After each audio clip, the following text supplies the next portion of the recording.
I will lift up mine eyes unto the hills, from whence cometh my help. I use that today because our hearts and our prayers and our thoughts are going out to the people in Kentucky and in other places where the tornado went last night. We know that they need some mercy. Our lesson today is justice and kindness. Our subtopic is the mercy of justice. And we're coming from 2 Samuel, chapter 9. The book of 2 Samuel gives us the life of David. And in chapter 9, we find David showing kindness to the grandson of his former enemy, King Saul. When David was a young boy, he spent time in Saul's house and became friends with Saul's son, Jonathan. As time went on, God made choice of David to be king, and this did not please Saul. Consequently, Saul and David became enemies. During that time, a new king would destroy everything and everyone of the previous royalty. So David had the privilege to do that, to destroy everybody that was connected with Saul. But he didn't do that. When David and Jonathan were young, they made a covenant. Jonathan says, I'm going to look out for you and let you know when my daddy plans something against you. And David said, I'm going to look out for your family throughout the time. So that's why David was looking for somebody from Saul's family.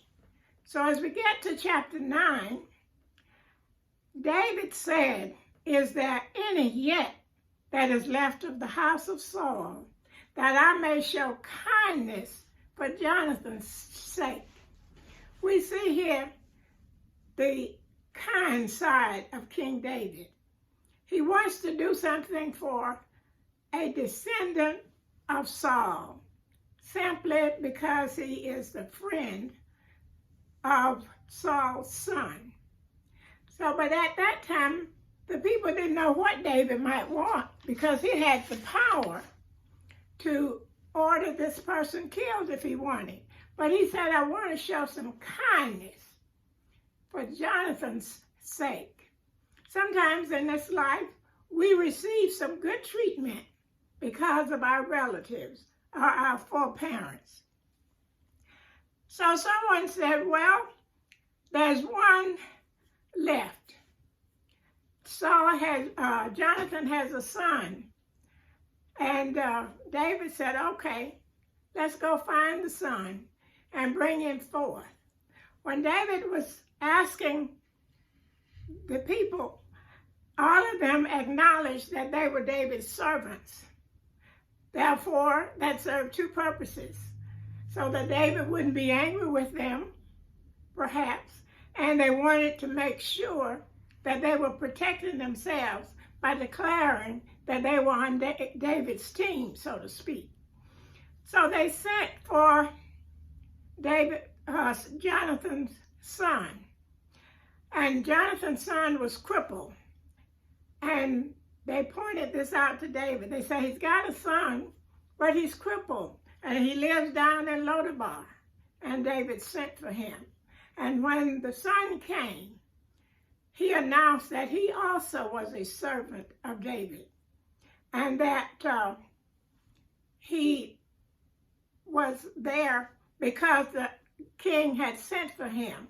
And at the same time, the young man fell down on his face and worshiped King David, letting him know where his allegiance lies, that he was, though he was from the house of Saul, he was a servant of David.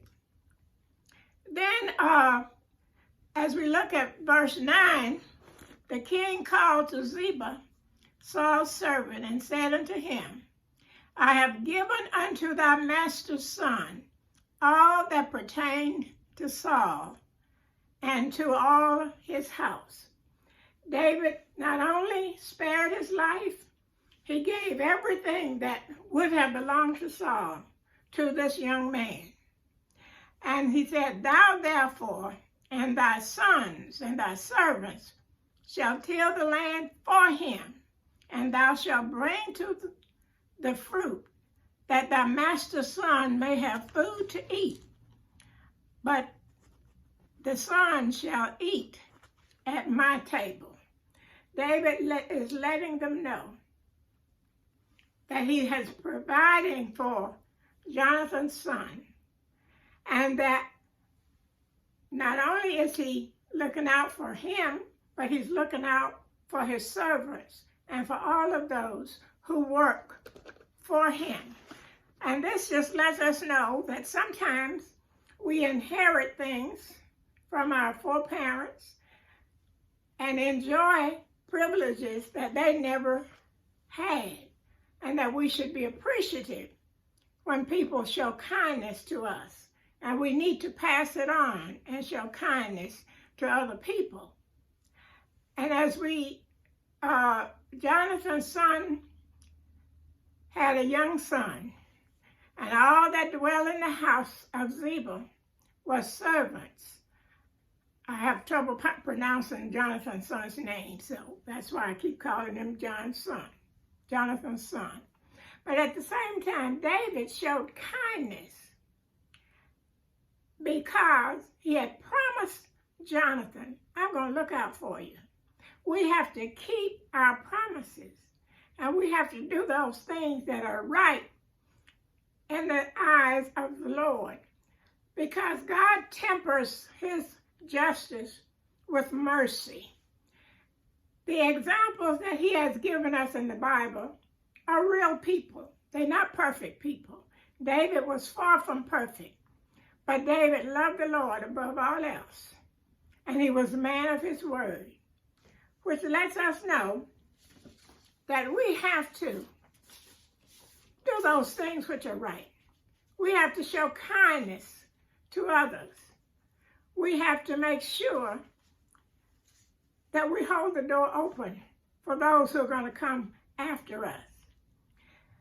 We need always to know that God is merciful, that God is kind.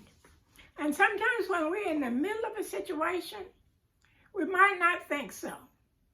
But if we just hold on to the Lord and do the things that he has assigned us to do, we'll be all right.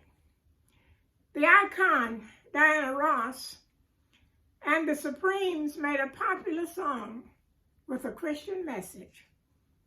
They said, reach out and touch somebody's hand. Make this world a better place if you can.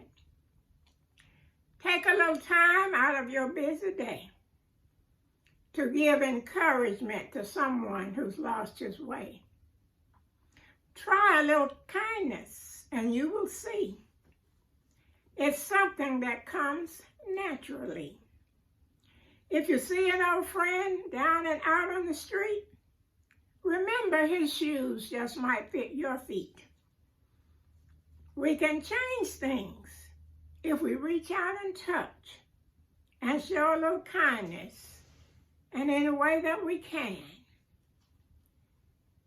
This lesson is a challenge to each one of us to intentionally show kindness. Remember, God tempers justice with mercy. He requires that we be just and that we be merciful. So as you go about your week, show God's kindness, and most of all, keep your promises. May God bless you.